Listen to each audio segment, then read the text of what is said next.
her are now good friends. So she said no. And I said no, as if to say, that's all you're going to say?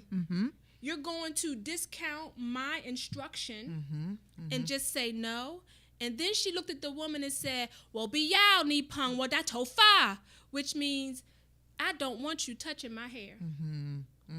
And then the cashier was fascinated with this little African-American girl who could speak the language. If you took an interest in the language, they loved you. If you took an interest in their culture, they loved you.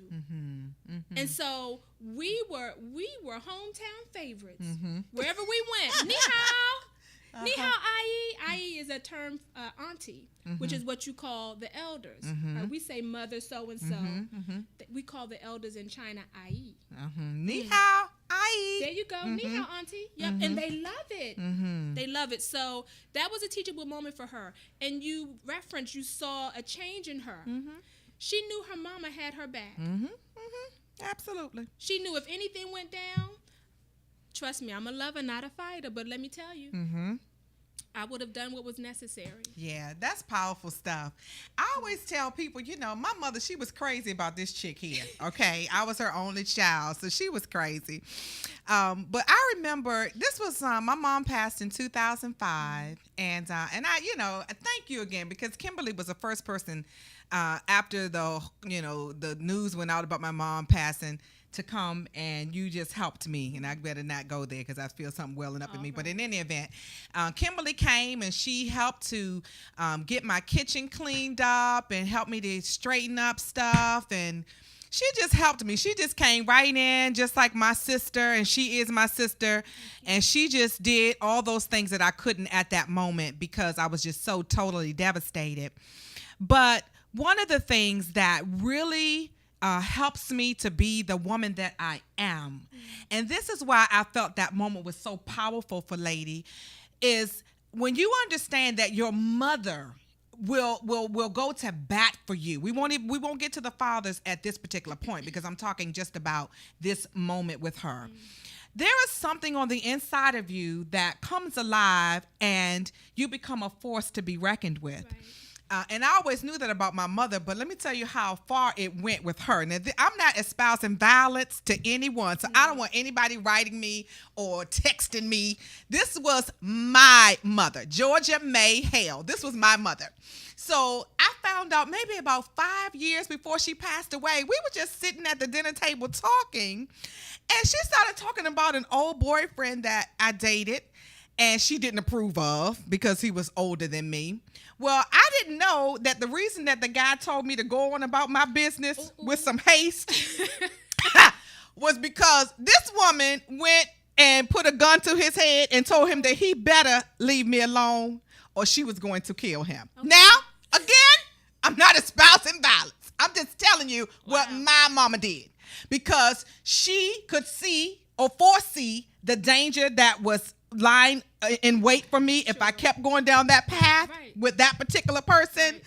And I'm sitting across from her looking at her like, what?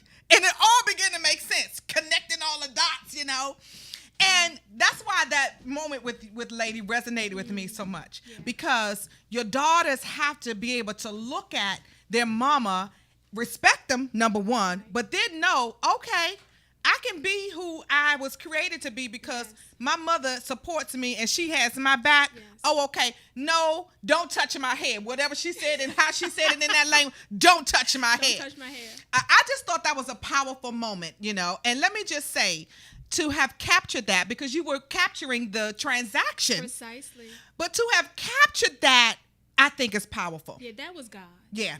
Yeah, because it crosses so many lines and so many kinds of situations.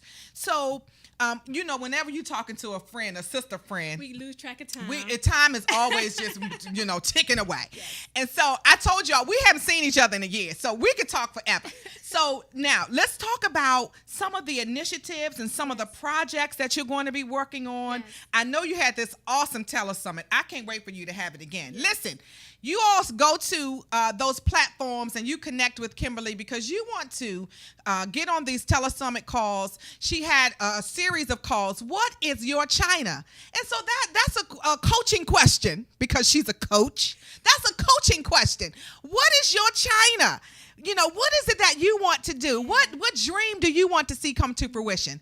And so go to her Facebook page, Kimberly K. Parker, or her website, KimberlyKParker.com. Yeah. But let's talk about some of those projects you have coming up. Okay, well, the main project that I recently launched is my book. Yay!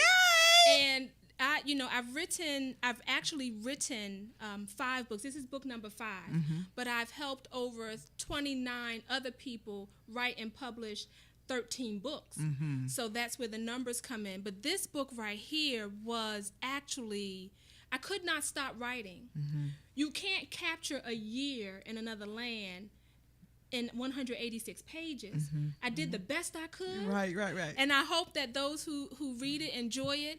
But this was such a blessing, such a blessing to be able to relive and then foresee that I'm really sharing a piece of my experience. So I Dream of China, A Glimpse at My Year in Asia, and I put emphasis on a glimpse because, again, I was there for a year. Definitely on www.kimberly